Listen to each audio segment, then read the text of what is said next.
ನಮಸ್ಕಾರ ವೀಕ್ಷಕರೇ, ನಿಮಗೆಲ್ಲರಿಗೂ ನನ್ನ ಯೂಟ್ಯೂಬ್ ಚಾನಲ್ಗೆ ಸ್ವಾಗತ. ನಿನ್ನೊಲವಿನ ಆಸರೆಯಲ್ಲಿ ಭಾಗ 70.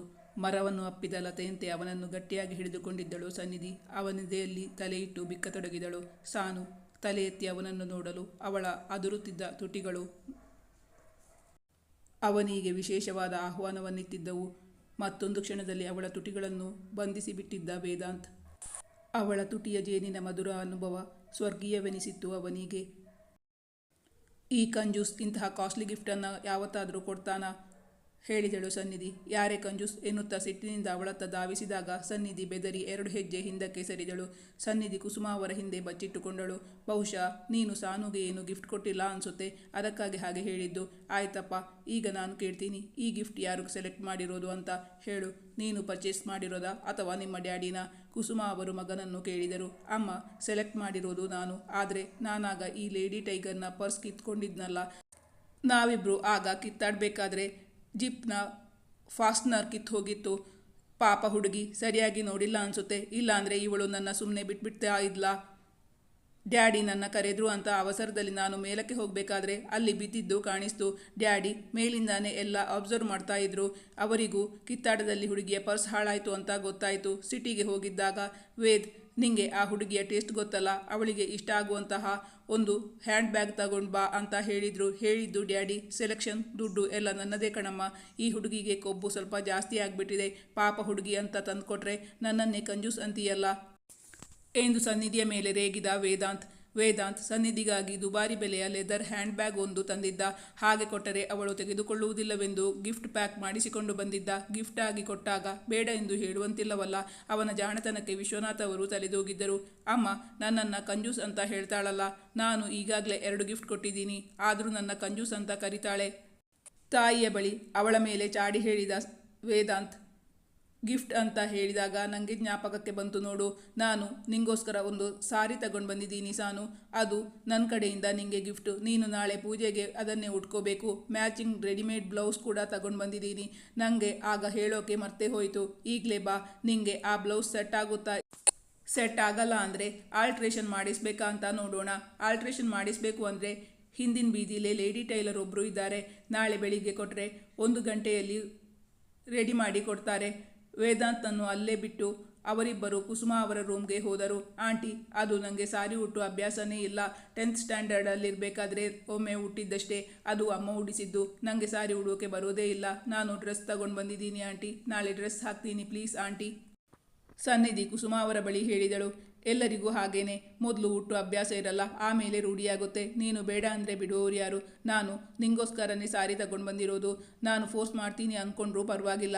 ಮೊದಲು ಸಾರಿನ ನೋಡು, ನಿಂಗೆ ಇಷ್ಟ ಆಗುತ್ತಾ ಅಂತ. ತಮ್ಮ ಬೀರುವಿನಿಂದ ಸಾರಿ ತೆಗೆದು ತೋರಿಸಿದರು ಕುಸುಮ. ಆ್ಯಪಲ್ ಗ್ರೀನ್ ಬಣ್ಣದ ಚಿನ್ನದ ಜರಿ ಇದ್ದ ರೇಷ್ಮೆ ಸೀರೆ ನೋಡಲು ತುಂಬ ಅಂದವಾಗಿತ್ತು. ಸನ್ನಿಧಿ ಅದನ್ನೇ ನೋಡುತ್ತಿರಲು ಅವಳ ಮೈ ಮೇಲೆ ಆ ಸಾರಿಯನ್ನು ಹೊದಿಸಿ ಮಿರರ್ ಮುಂದೆ ನಿಲ್ಲಿಸಿ, ನೋಡು, ಈ ಕಲರ್ ನಿಂಗೆ ತುಂಬ ಚೆನ್ನಾಗಿ ಸೂಟ್ ಆಗುತ್ತೆ. ಈಗ ನೀನು ಬ್ಲೌಸ್ ಟ್ರೈ ಮಾಡಿ ನೋಡು, ನಾನು ಹೊರಗೆ ಹೋಗ್ತೀನಿ ಎಂದು ಹೇಳಿ ಕುಸುಮ ಅವರು ಅಲ್ಲಿಂದ ಹೊರಟರು. ಮನಸ್ಸಿಲ್ಲದ ಮನಸ್ಸಿನಿಂದಲೇ ಸನ್ನಿಧಿ ಆ ಬ್ಲೌಸನ್ನು ಟ್ರೈ ಮಾಡಿ ನೋಡಿದಳು. ಸ್ವಲ್ಪ ಬಾಡಿ ಫಿಟ್ಟಿಂಗ್ ಮಾಡಬೇಕಾಗಿತ್ತು. ವಿಶ್ವನಾಥ್ ಅವರು ತಮ್ಮ ಕನ್ಸ್ಟ್ರಕ್ಷನ್ ಕಂಪನಿಯನ್ನು ಶುರು ಮಾಡಿ ನಾಳೆಗೆ 23 ವರ್ಷ ಆಗಿತ್ತು. ಆ ದಿನ ಮನೆಯಲ್ಲಿ ತಮ್ಮ ಆತ್ಮೀಯ ಬಂಧು ಮಿತ್ರರನ್ನು ಆಹ್ವಾನಿಸಿ ಲಕ್ಷ್ಮೀ ಪೂಜೆ ಮಾಡಿ ಕೆಲಸದವರಿಗೆ ಬಟ್ಟೆ ಕೊಡುತ್ತಿದ್ದರು. ಅಷ್ಟು ದೊಡ್ಡ ಬೆಡ್ರೂಮ್ನಲ್ಲಿ ಒಬ್ಬಳೇ ಮಲಗಲು ಸನ್ನಿಧಿಗೆ ಭಯವಾಗುತ್ತಿತ್ತು. ಆದರೂ ಕುಸುಮ ಅವರ ಬಳಿ ಹೇಳಲು ಸಂಕೋಚವಾದ್ದರಿಂದ ಅಂದು ರಾತ್ರಿ ಸನ್ನಿಧಿ ಒಬ್ಬಳೇ ಆ ರೂಮ್ನಲ್ಲಿ ಮಲಗಿದ್ದಳು. ಮಲಗಿದ ತಕ್ಷಣ ಅವಳಿಗೆ ನಿದ್ದೆ ಬಂದಿರಲಿಲ್ಲ. ಅದೆಷ್ಟೋ ಹೊತ್ತಾದ ಬಳಿಕ ಅವಳಿಗೆ ಒಳ್ಳೆಯ ನಿದ್ದೆ ಬಂದಿತ್ತು. ರಾತ್ರಿ 1 ಹೊತ್ತಿನಲ್ಲಿ ಸನ್ನಿಧಿಗೆ ಇದ್ದಕ್ಕಿದ್ದಂತೆ ಎಚ್ಚರವಾಯಿತು. ಅವಳಿಗೆ ಯಾರೋ ನಡೆದುಕೊಂಡು ಬರುತ್ತಿರುವಂತೆ ಹೆಜ್ಜೆಯ ಸಪ್ಪಳ ಕೇಳಿಸಿತು. ಉಸಿರು ಬಿಗಿಹಿಡಿದು ಹಾಗೆ ಮಲಗಿದ್ದಳು. ರೂಮ್ನೊಳಗೆ ಬೆಳಕಿದ್ದರೆ ಅವಳಿಗೆ ನಿದ್ದೆ ಬರುವುದಿಲ್ಲ ಎಂದು ದೀಪ ಆರಿಸಿ ಮಲಗಿದ್ದಳು. ತಮ್ಮ ಮನೆಯಲ್ಲಿ ಆದರೆ ಎಲ್ಲಿ ಸ್ವಿಚ್ ಬೋರ್ಡ್ ಇದೆ ಎಂದು ಸರಿಯಾಗಿ ಗೊತ್ತಿತ್ತು. ಆದರೆ ಇದು ಹೊಸ ಜಾಗ. ನಿದ್ದೆಯಿಂದ ಎಚ್ಚರವಾದವಳಿಗೆ ಕತ್ತಲಲ್ಲಿ ತಡಕಾಡಿದರೂ ಅವಳಿಟ್ಟ ಸೆಲ್ಫೋನ್ ಕೂಡ ಸಿಗಲಿಲ್ಲ. ಸ್ವಿಚ್ ಬೋರ್ಡ್ಗೆ ಕೈ ಹಾಕಬೇಕೆಂದುಕೊಂಡಾಗ ಯಾರೋ ತನ್ನ ರೂಮ್ನ ಒಳ ಪ್ರವೇಶಿಸಿದಂತೆ ನಡೆದುಕೊಂಡು ತನ್ನ ಬಳಿಗೆ ಬರುತ್ತಿದ್ದಂತೆ ಭಾಸವಾಯಿತು. ಅವಳಿಗೆ ಈಗ ಭಯವಾಗತೊಡಗಿತು. ಹಾಗಾದರೆ ರೂಮ್ಗೆ ಲಾಕ್ ಮಾಡಿಲ್ಲವೇ? ನೆನಪಿಸಿಕೊಂಡರೂ ಅವಳಿಗೆ ನೆನಪಾಗುತ್ತಿಲ್ಲ. ಅಷ್ಟರಲ್ಲಿ ಅವಳ ತೀರ ಸಮೀಪದಲ್ಲೇ ಹೆಜ್ಜೆ ಸದ್ದು ಕೇಳಿಸಿತು. ಉಸಿರು ಬಿಗಿ ಹಿಡಿದು ಮಲಗಿದ್ದಳು ಸನ್ನಿಧಿ. ತಾನೀಗ ಗಟ್ಟಿಯಾಗಿ ಕಿರುಚಿದರೆ ಬಂದವರು ಹೊರಟು ಹೋಗಬಹುದು, ಅಥವಾ ತನಗೆ ಏನಾದರೂ ಅಪಾಯ ಮಾಡುವ ಸಾಧ್ಯತೆಯೂ ಇತ್ತು. ಏನು ಮಾಡಬೇಕೆಂದು ಗೊತ್ತಾಗುತ್ತಿಲ್ಲ ಸನ್ನಿಧಿಗೆ.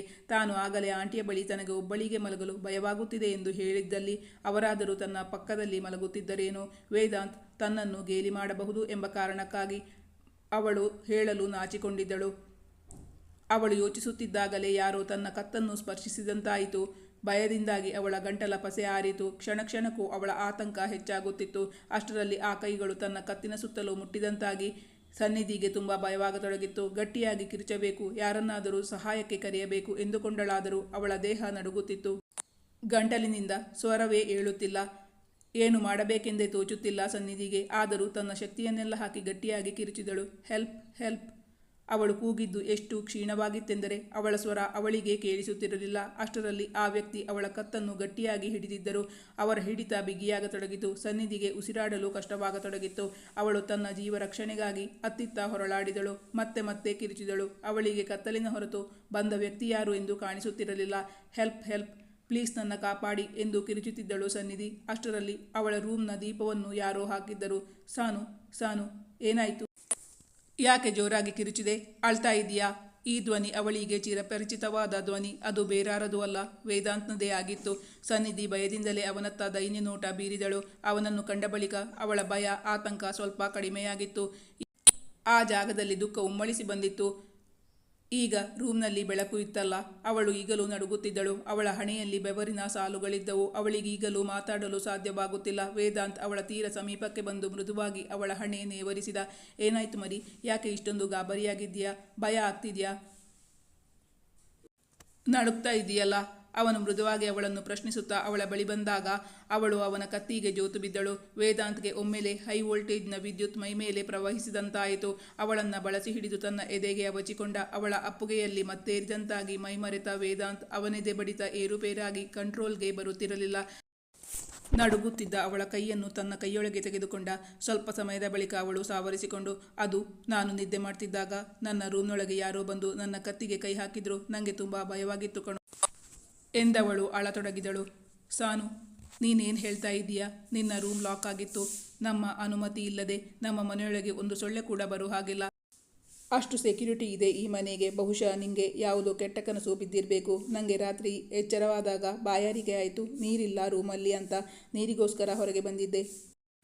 ಆಗ ನೀನು ಗಟ್ಟಿಯಾಗಿ ಕಿರುಚೋದು ಕೇಳಿಸ್ತು. ನಿನ್ನ ಎದುರುಗಡೆ ರೂಮ್ನಲ್ಲಿ ನಾನಿರೋದು. ನಿನ್ನ ರೂಮ್ಗೆ ಯಾರೂ ಬಂದಿಲ್ಲ. ನೀನು ಕೆಟ್ಟ ಕನಸು ಕಂಡು ಭಯಗೊಂಡಿದ್ದೀಯಾ ಅಷ್ಟೇ ಎಂದು ವೇದಾಂತ್ ಹೇಳಿದರೂ ಅವಳಿಗೆ ನಂಬಿಕೆ ಬಂದಿರಲಿಲ್ಲ. ಅವಳು ರೂಮ್ನೊಳಗೆ ಬಂದವರು ಎಲ್ಲಾದರೂ ಅಡಗಿ ಕುಳಿತಿರಬಹುದೇನೋ ಎಂದು ಸುತ್ತಲೂ ನೋಡುತ್ತಿದ್ದಳು. ಸನ್ನಿಧಿ ತನ್ನ ಪಕ್ಕದಲ್ಲಿ ಕೂತ ವೇದಾಂತನನ್ನು ಗಟ್ಟಿಯಾಗಿ ಬಿಗಿದಪ್ಪಿ ಹಿಡಿದುಕೊಂಡಳು. ಭಯದಿಂದಾಗಿ ಅವಳ ದೇಹ ಈಗಲೂ ನಡುಗುತ್ತಿತ್ತು.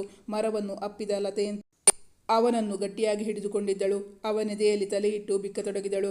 ಅವಳ ಮೈ ಬಿಸಿ ಮೃದುವಾದ ಸ್ಪರ್ಶ ಅವನಲ್ಲಿ ಭಾವನೆಗಳ ತರಂಗಗಳನ್ನೇ ಎಬ್ಬಿಸಿದ್ದವು. ಸಾನು ಮೃದುವಾಗಿ ಅವಳನ್ನು ಕರೆದಾಗ ತಲೆ ಎತ್ತಿ ಅವನನ್ನು ನೋಡಲು ಅವಳ ಅದುರುತ್ತಿದ್ದ ತುಟಿಗಳು ಅವನಿಗೆ ವಿಶೇಷವಾದ ಆಹ್ವಾನವನ್ನು ನೀಡಿದ್ದವು. ಅವಳ ತುಟಿಗಳನ್ನು ತನ್ನ ತುಟಿಗಳಿಂದಲೇ ಬಂಧಿಸಿಕೊಂಡ ವೇದಾಂತ್. ಯಾವುದೋ ಸುಂದರವಾದ ಅರೆಬಿರಿದ ಪುಷ್ಪವೊಂದನ್ನು ತುಟಿಗೊತ್ತಿಕೊಂಡ ಅನುಭವ ವೇದಾಂತ್ಗೆ. ತುಟಿಯ ಜೇನು ಮಧುರ ಅನುಭವ ಅರೆಕ್ಷಣ ಅವನಿಗೆ ಸ್ವರ್ಗೀಯವೆನಿಸಿತು. ಈಗ ತನ್ನನ್ನು ತನಗೆ ಕಂಟ್ರೋಲ್ ಮಾಡಿಕೊಳ್ಳಲು ಸ್ವಲ್ಪ ಕಷ್ಟ ಎನಿಸಿತು ವೇದಾಂತ್ಗೆ. ಅವಳು ತಕ್ಷಣವೇ ಅವನಿಂದ ದೂರ ಸರಿದಳು. ವೇದಾಂತ್ ಅವಳಿಗೆ ಉತ್ತರಿಸುವ ಸ್ಥಿತಿಯಲ್ಲಿರಲಿಲ್ಲ. ವೇದಾಂತ್ ಅವನು ಅವಳನ್ನಪ್ಪಿ ಅವಳ ನೆತ್ತಿಯ ಮೇಲೆ ತನ್ನ ಗದ್ದ ಊರಿ ಪಿಸುದನಿಯಲ್ಲಿ ಹೇಳಿದ, ಸಾನು, ಸಮಾಧಾನ ಮಾಡ್ಕೋ. ನಿಂಗೆ ಯಾವುದೋ ಕೆಟ್ಟ ಕನಸು ಬಿದ್ದಿದೆ. ಅದರಿಂದಾಗಿ ನೀನು ಭಯಗೊಂಡಿದ್ದೀಯಾ? ಇಲ್ಲಿ ನೋಡು, ನಾನು ನಿನ್ನ ಜೊತೆಗೇ ಇದ್ದೀನಿ. ಈಗ ಮಧ್ಯರಾತ್ರಿ 1 ಗಂಟೆ ಕಳೆಯಿತು. ನೀನು ಆರಾಮವಾಗಿ ಮಲಗಿ ನಿದ್ದೆ ಮಾಡು. ತಾನು ನಿದ್ದೆ ಮಾಡಿದ ಬಳಿಕ ಅವನೆಲ್ಲಾದರೂ ತನ್ನನ್ನು ಬಿಟ್ಟು ಹೋದರೆ ಎಂಬ ಭಯದಿಂದಾಗಿ ಅವಳು ಅವನ ಮಡಿಲಲ್ಲೇ ತಲೆಯಿಟ್ಟು ಮಲಗಿದಳು. ನನಗೆ ತುಂಬ ಭಯವಾಗುತ್ತೆ ವೇದಾಂತ್. ನೀನು ನನ್ನ ಒಬ್ಳನ್ನೇ ಬಿಟ್ಟು ಎಲ್ಲೂ ಹೋಗೋ ಹಾಗಿಲ್ಲ. ಎಲ್ಲೂ ಹೋಗಬೇಡ, ಇಲ್ಲೇ ಕೂತ್ಕೋ. ತನ್ನ ನಡುಗುವ ಕೈಗಳಿಂದ ಅವನನ್ನು ಗಟ್ಟಿಯಾಗಿ ಹಿಡಿದುಕೊಂಡಳು ಸನ್ನಿಧಿ. ಸಾನು, ಭಯಪಡಬೇಡ, ನಾನು ಇಲ್ಲೇ ಇರ್ತೀನಿ. ನೀನು ಮಲಗಿ ನಿದ್ದೆ ಮಾಡೋ ತನಕ ನಾನು ಇಲ್ಲೇ ಕೂತಿರ್ತೀನಿ. ನಿದ್ದೆ ಮಾಡು ಎಂದು ಹೇಳುತ್ತಾ ಮೃದುವಾಗಿ ಅವಳಿಗೆ ತಟ್ಟತೊಡಗಿದಾಗ, ನಾನು ನಿದ್ದೆ ಮಾಡಿದರೆ ನೀನು ಆಮೇಲೆ ಹೊರಟು ಹೋಗ್ತೀಯಾ? ಇಲ್ಲ, ನಾನು ನಿದ್ದೆನೇ ಮಾಡಲ್ಲ. ಹೀಗೆ ಕೂತಿರ್ತೀನಿ ಎಂದು ಎದ್ದು ಕುಳಿತಳು ಸನ್ನಿಧಿ. ಸಾನು, ಯಾಕೆ ಎದ್ದು ಕೂತ್ಕೋತೀಯಾ? ಈಗ ಇನ್ನೂ 2 ಗಂಟೆ ಆಗ್ತಾ ಬಂತಷ್ಟೇ, ಬೆಳಕಾಗೋಕೆ ಇನ್ನೂ ತುಂಬ ಹೊತ್ತಿದೆ. ಇಲ್ಲೇ ಇರ್ತೀನಿ, ನಿನ್ನ ಪಕ್ಕನೇ ಕೂತಿರ್ತೀನಿ ಅಂತ ಹೇಳಿದ್ರು ನಿಂಗೆ ನನ್ನ ಮೇಲೆ ನಂಬಿಕೆ ಇಲ್ಲಂದ್ರೆ ಬಾ, ನನ್ನ ಮಡಿಲಲ್ಲೇ ಮಲ್ಕೋ. ಸನ್ನಿಧಿ ಅವನ ಮಡಿಲಲ್ಲಿ ಮತ್ತೆ ಮಲಗಿಕೊಂಡಳು. ಬಳಿಕ ಅವನ ಕೈಯನ್ನು ತನ್ನ ಕೈಯೊಳಗೆ ಗಟ್ಟಿಯಾಗಿ ಹಿಡಿದುಕೊಂಡಳು. ಅವಳ ವರ್ತನೆ ಹೇಗಿತ್ತೆಂದರೆ, ಗುಮ್ಮನನ್ನು ಕಂಡು ಭಯ ಎಂದು ಪುಟ್ಟ ಮಕ್ಕಳು ತಾಯಿಯನ್ನು ಗಟ್ಟಿಯಾಗಿ ಹಿಡಿದುಕೊಳ್ಳುತ್ತಾರಲ್ಲ, ಹಾಗೆ ವೇದಾಂತ್ನನ್ನು ಬಿಗಿಯಾಗಿ ಹಿಡಿದುಕೊಂಡಿದ್ದಳು ಸನ್ನಿಧಿ. ತನ್ನ ಮಡಿಲಲ್ಲಿ ಮಲಗಿದ ಸನ್ನಿಧಿಯ ತಲೆಯನ್ನು ಮೃದುವಾಗಿ ತನ್ನ ಕೈಗಳಿಂದ ನೇವರಿಸುತ್ತಾ, ನಿಂಗೆ ಬೆಳಕಿದ್ರೆ ನಿದ್ದೆ ಬರಲ್ಲ ಅಂತೀಯಲ್ಲ, ದೀಪ ಆರಿಸ್ಲಾ ಸಾನು ಎಂದು ಕೇಳಿದ. ಬೇಡ, ನನಗೆ ಕತ್ಲಾದರೆ ಭಯ ಆಗುತ್ತೆ ಎಂದು ಕಣ್ಣು ಬಿಟ್ಟು ಮಲಗಿಕೊಂಡಿದ್ದಳು. ಕಣ್ಣು ಮುಚ್ಚಿಕೊಂಡರೆ ಅವಳಿಗೆ ಮತ್ತೆ ಅದೇ ಕೆಟ್ಟ ಕನಸಿನ ನೆನಪಾಗುತ್ತಿತ್ತು. ಕಣ್ಣು ಮುಚ್ಕೊಂಡು ಮಲ್ಕೊಂಮರಿ, ಇಲ್ಲ ಅಂದರೆ ನಿದ್ದೆ ಬರಲ್ಲ. ನಾಳೆ ಬೇಕಾದಷ್ಟು ಕೆಲಸ ಇದೆ. ಈಗ ಜಾಣ ಮರಿ ಹಾಗೆ ಬೇಗ ನಿದ್ದೆ ಮಾಡಬೇಕು. ಅವಳನ್ನು ಅನುನಯಿಸಲು ನೋಡಿದ ವೇದಾಂತ್ ಅವಳಿನ್ನೂ ಆ ಭಯದಿಂದ ಹೊರಗೆ ಬಂದಿಲ್ಲ ಎಂದು ಅವನಿಗೆ ಅರ್ಥವಾಗಿತ್ತು. ಅವಳು ಎಷ್ಟು ಬೇಡವೆಂದರೂ ಕೇಳದೆ ವೇದಾಂತ್ ದೊಡ್ಡ ದೀಪ ಆರಿಸಿ ಮಂದ ದೀಪ ಬೆಳಗಿದ್ದ. ಅವನು ತನ್ನನ್ನು ಬಿಟ್ಟು ಹೋಗುವುದಿಲ್ಲ, ಇಲ್ಲೇ ಇರುತ್ತಾನೆ ಎಂದು ಖಾತ್ರಿಯಾದ ಬಳಿಕ ಅವಳ ಭಯ ಸ್ವಲ್ಪ ಕಡಿಮೆಯಾಗಿತ್ತು. ಎಷ್ಟೋ ಹೊತ್ತಾದ ಬಳಿಕ ಸನ್ನಿಧಿ ನಿದ್ದೆಗೆ ಜಾರಿದಳು. ಇಂದೇಕೋ ವೇದಾಂತ್ಗೆ ಅವಳೊಬ್ಬಳನ್ನೇ ಇಲ್ಲಿ ಬಿಟ್ಟು ಹೋಗಲು ಮನಸ್ಸಾಗಲಿಲ್ಲ. ಪಾಪ ಹುಡುಗಿ, ಅವಳಿಗೆ ಎಲ್ಲಾದರೂ ಎಚ್ಚರವಾದರೆ ತನ್ನನ್ನು ಇಲ್ಲಿ ಕಾಣದೆ ಗಾಬರಿಗೊಂಡಾಳು, ಮತ್ತೆ ಹೆದರಿಕೊಂಡಾಳು. ಬೆಳಗಿನ ತನಕ ಇಲ್ಲೇ ಕೂರುವುದು ಒಳಿತೆನಿಸಿತವು ಅವನಿಗೆ. ಬಾಯಾರಿಕೆ ಎಂದು ಬಂದವನು ನೀರು ಕೂಡ ಕುಡಿದಿರಲಿಲ್ಲ. ಅವಳಿಗೆ ಎಚ್ಚರವಾಗದಂತೆ ನಿಧಾನವಾಗಿ ಕುಳಿತಲ್ಲಿಂದಲೇ ಬಾಗಿ ಪಕ್ಕದ ಟೇಬಲ್ನ ಮೇಲಿಟ್ಟಿದ್ದ ನೀರಿನ ಬಾಟಲ್ ತೆಗೆದು ನೀರು ಕುಡಿದಿದ್ದ ವೇದಾಂತ್. ಸ್ವಲ್ಪ ಹೊತ್ತಾದ ಬಳಿಕ ಅವನಿಗೂ ನಿದ್ದೆ ತಡೆಯಲಾಗುತ್ತಿರಲಿಲ್ಲ. ಅವನು ಕುಳಿತಲ್ಲೇ ಗೋಡೆಗೊರಗಿ ನಿದ್ದೆ ಮಾಡಿಬಿಟ್ಟಿದ್ದ. ರಾತ್ರಿ ನಿದ್ದೆ ಸರಿಯಾಗಿ ಆಗದ್ದರಿಂದ ಸನ್ನಿಧಿಗೆ ಆಗಲಿ ವೇದಾಂತ್ಗಾಗಲಿ ಬೆಳಗ್ಗೆ ಬೇಗ ಎಚ್ಚರವಾಗಿರಲಿಲ್ಲ. ಮಗ ಎಂದಿನಂತೆ ಎದ್ದು ಬಾರದಿರಲು ಕುಸುಮ ಅವರು ಅವನ ರೂಮ್ಗೆ ಹೋಗಿ ನೋಡಿದರು. ಮಗನನ್ನು ಕಾಣದೆ ಗಾಬರಿಯಾಗಿದ್ದರು. ಅವನ ಸೆಲ್ ಫೋನ್ ಅಲ್ಲೇ ಇತ್ತು. ಹಾಗಾದರೆ ಯಾರಿಗೂ ತಿಳಿಸದೆ ಈ ಹುಡುಗ ಎಲ್ಲಿಗೆ ಹೋದ? ಗಾಬರಿಯಿಂದಲೇ ಕೆಳಗಿಳಿದು ಬಂದು ಸನ್ನಿಧಿ ಏನು ಮಾಡುತ್ತಿದ್ದಾಳೆ ಎಂದು ನೋಡಲು ಅವಳ ರೂಮ್ಗೆ ಬಂದಿದ್ದರು ಕುಸುಮ. ಬಾಗಿಲು ತೆರೆದೇ ಇಟ್ಟಿದ್ದ ಅವಳ ರೂಮ್ನೊಳಗೆ ಬಂದ ಕುಸುಮ ಅವರು ನೋಡಲು ಆ ದೃಶ್ಯ ಕಂಡು ಅವರು ಬೆಚ್ಚಿ ಬಿದ್ದಿದ್ದರು. ಮಕ್ಕಳಿಬ್ಬರು ಒಂದೇ ರೂಮ್ನಲ್ಲಿ. ಅವರಿಗೆ ಆಘಾತವಾಯಿತು. ಅಂದರೆ ರಾತ್ರಿ ಇಡೀ ಇಬ್ಬರು ಒಂದೇ ರೂಮ್ನಲ್ಲಿ ಮಲಗಿಕೊಂಡಿದ್ದಾರೆ ಎಂದಾಗ ಅವರಿಗೆ ಭಯವಾಗತೊಡಗಿತು. ಯಾವಾಗ ಮಗ ಇಲ್ಲಿಗೆ ಬಂದ? ತಾನು ಜಯರಾಮಣ್ಣನಿಗೆ ಕೊಟ್ಟ ಮಾತಿನ ನೆನಪಾಗಿ ಅವರು ನಿಂತಲ್ಲೇ ಶಿಲೆಯಾಗಿದ್ದರು. ತಾನಿಂದು ಜಯರಾಮಣ್ಣಂಗೆ ಮುಖ ತೋರಿಸಲು ಸಾಧ್ಯವೇ? ತಮ್ಮ ಮುದ್ದಿನ ಮಗ ಇಂತಹ ಕೆಲಸ ಮಾಡಲು ಸಾಧ್ಯವೇ? ಅವನು ಯಾಕಾಗಿ ಸನ್ನಿಧಿಯ ರೂಮ್ಗೆ ಬಂದಿದ್ದಾನೆ? ಅದು ಗೊತ್ತಾಗುತ್ತಿಲ್ಲ ಕುಸುಮಾಗೈ. ಭಯ ಆತಂಕದಿಂದಾಗಿ ಅವರ ಕೈಕಾಲು ನಡುಗಲಾರಂಭಿಸಿತ್ತು. ನಿಂತಲ್ಲೇ ಕುಸಿಯುವಂತಹ ಪರಿಸ್ಥಿತಿಯಾಗಿತ್ತು ಕುಸುಮ ಅವರದು. ಹಾಗಾದರೆ ಕುಸುಮ ಅವರು ನೋಡಿದ ದೃಶ್ಯವಾದರೂ ಯಾವುದು? ಹಾಗಾದರೆ ಸನ್ನಿಧಿ ಮತ್ತು ವೇದಾಂತ್ ಏನು ಮಾಡುತ್ತಿದ್ದರು? ಅವರು ಕಂಡ ಆ ದೃಶ್ಯವಾದರೂ ಎಂತಹದು? ತಾಯಿ ತನ್ನ ಮೇಲಿಟ್ಟಿದ್ದ ನಂಬಿಕೆಯನ್ನು ಹುಸಿಗೊಳಿಸಿದ್ದಾನ ವೇದಾಂತ್? ಮೊದಲು ಸನ್ನಿಧಿಗೆ ಎಚ್ಚರವಾಗಿತ್ತು. ಅವಳು ಎದ್ದು ಕಣ್ಣು ಬಿಟ್ಟು ನೋಡಲು ಕುಸುಮ ಅವರು ತಮ್ಮಿಬ್ಬರನ್ನೇ ನೋಡುತ್ತಿದ್ದಾರೆ. ತಾನಿದ್ದ ಪರಿಸ್ಥಿತಿಯನ್ನು ಕಂಡು ಅವಳಿಗೆ ತೀರಾ ಮುಜುಗರವಾಗಿತ್ತು. ಕುಸುಮ ಅವರ ಬಳಿ ಏನೆಂದು ಹೇಳಬೇಕೆಂದೇ ತೋಚದೆ ತಲೆ ತಗ್ಗಿಸಿದ್ದಳು. ಈ ಕಥೆಯ ಮುಂದಿನ ಭಾಗ ಮುಂದಿನ ಸಂಚಿಕೆಯಲ್ಲಿ ಮುಂದುವರಿಯುವುದು. ವೀಕ್ಷಕರೇ, ನಾನು ಹಾಕೋ ಕತೆ ನಿಮಗೆ ಇಷ್ಟವಾಗಿದ್ದಲ್ಲಿ ನನ್ನ ವಿಡಿಯೋವನ್ನು ಲೈಕ್ ಮಾಡಿ, ಶೇರ್ ಮಾಡಿ ಮತ್ತು ನಿಮ್ಮ ಅನಿಸಿಕೆ ಅಭಿಪ್ರಾಯಗಳನ್ನು ಕಮೆಂಟ್ ಮಾಡಿ ತಿಳಿಸಿ. Thank you for watching.